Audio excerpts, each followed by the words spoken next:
Good Morning Business.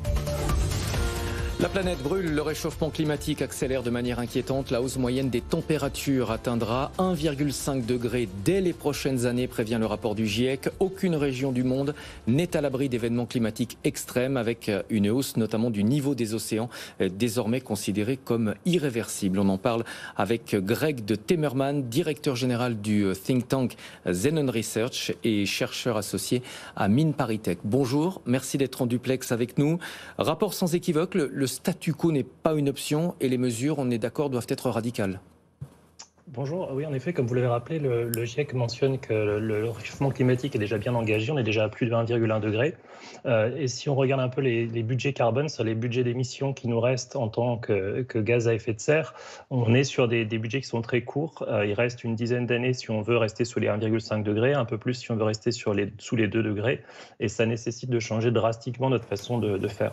Est-ce que ce rapport catastrophique, selon vous, est de nature à créer un électrochoc dans l'opinion publique ? L'accélération du réchauffement montre qu'on risque d'en subir nous-mêmes les conséquences, alors que jusqu'à présent, on pensait que ce serait un héritage pour les générations futures.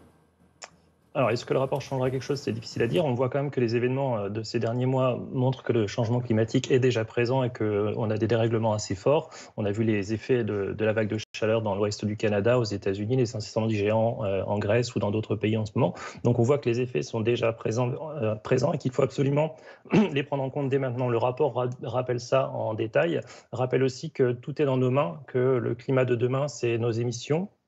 Et que plus on émet de gaz à effet de serre, plus on a de risque d'aller vers des températures élevées et donc des effets assez extrêmes.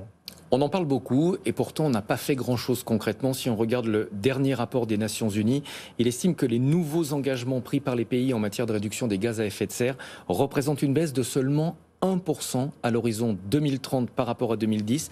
Il en faudrait 45% de baisse pour limiter la hausse des températures à 1,5% comme le préconise l'accord de Paris. Oui, en effet, pour vous donner un peu plus de chiffres, on émet à l'heure actuelle à peu près 40 milliards de tonnes par an de CO2 dans l'atmosphère. 37% de notre électricité dans le monde, c'est encore du charbon, la même chose qui nous sert depuis plus de 200 ans. Et on sait qu'il y a encore énormément de centrales à charbon qui sont en construction, ce qui va augmenter les effets des émissions. Et donc, il y a vraiment urgence à changer clairement de façon de faire et à diminuer nos émissions de façon drastique et rapide, ce qu'on n'a à peu près jamais fait, à part l'an dernier, et c'était accidentel grâce au Covid.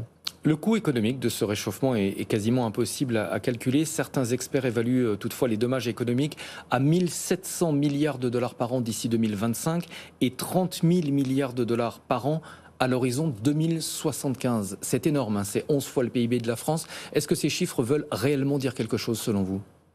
Alors c'est extrêmement difficile de quantifier l'impact du changement climatique sur l'économie.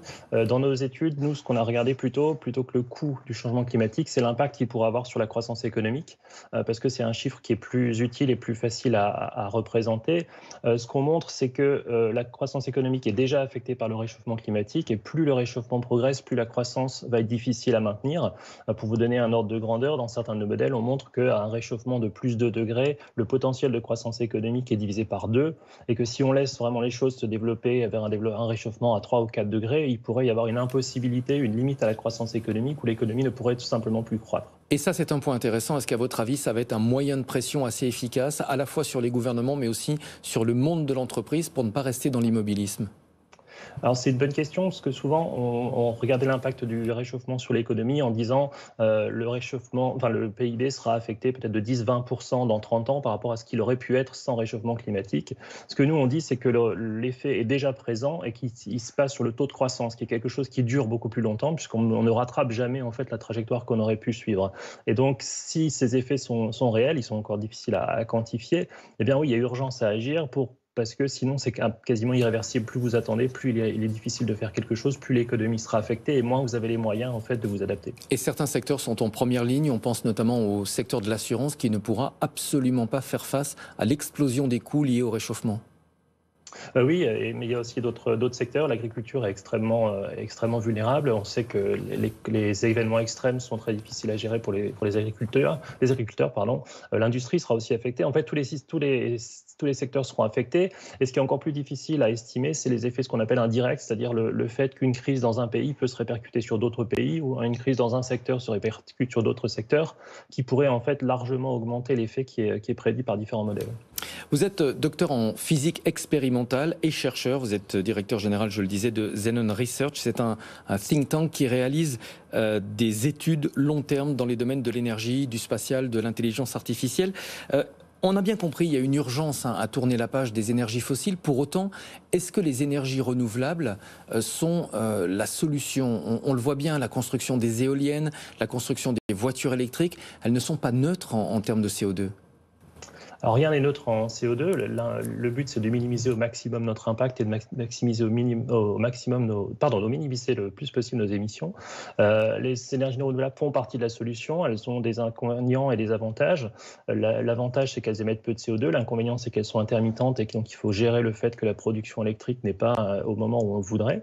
Et il y a d'autres moyens, comme le nucléaire, par exemple, de produire de l'électricité. Et les voitures électriques, oui, elles émettent du CO2, mais beaucoup moins qu'une voiture thermique. Et c'est quelque chose qu'il faut garder en tête.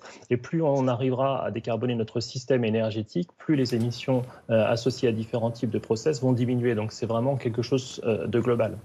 Ouais, vous avez mentionné le nucléaire, c'est intéressant. Est-ce qu'à votre avis, ce rapport et l'accélération du réchauffement climatique peuvent remettre le nucléaire sur la table? Après Fukushima, évidemment, c'était une énergie en perte de vitesse. Aujourd'hui, on se rend compte qu'on ne pourra pas faire sans. Alors effectivement, et d'autant plus dans les pays qui en ont, le fermer du nucléaire, c'est quand même augmenter ses émissions de CO2. Si on regarde le cas de la Belgique, ils vont fermer leur nucléaire et rajouter des centrales à gaz très émettrices de CO2. Donc il y a déjà une discussion à avoir sur la construction de nouvelles centrales, mais surtout sur le maintien des centrales existantes, puisqu'elles permettent de produire de l'électricité à très bas taux de CO2. Donc c'est vraiment une double discussion qu'il faut avoir, ne pas fermer ce qu'on a déjà, les maintenir le plus longtemps possible, et si possible en construire, parce que ça nous permet d'avoir une électricité abondante et peu émettrice. Un dernier mot, selon vous, est-ce qu'on attend trop de la tech? Est-ce que ça n'a pas été une raison de l'immobilisme de ces dernières décennies en matière de réchauffement climatique? On avait tendance à penser qu'on trouverait bien finalement des solutions technologiques au problème du réchauffement. Alors c'est une bonne question, effectivement, on mentionne souvent la technologie en oubliant le temps que ça prend pour déployer une technologie. Déployer une technologie, notamment dans le domaine de l'énergie, ça prend énormément de temps et vous avez donc en fait une sorte d'inertie au système parce qu'il vous faut beaucoup de temps pour construire des infrastructures énergétiques et plus on se repose sur des solutions technologiques ou si on se base seulement sur des solutions technologiques, on augmente en fait l'inertie du système. La technologie est une partie de la solution en même temps que des changements de comportement et des changements assez massifs dans notre façon d'être. Merci beaucoup Greg de Temerman d'avoir été en ligne avec nous ce matin, directeur général du think tank Xenon Research et chercheur associé à Mines ParisTech.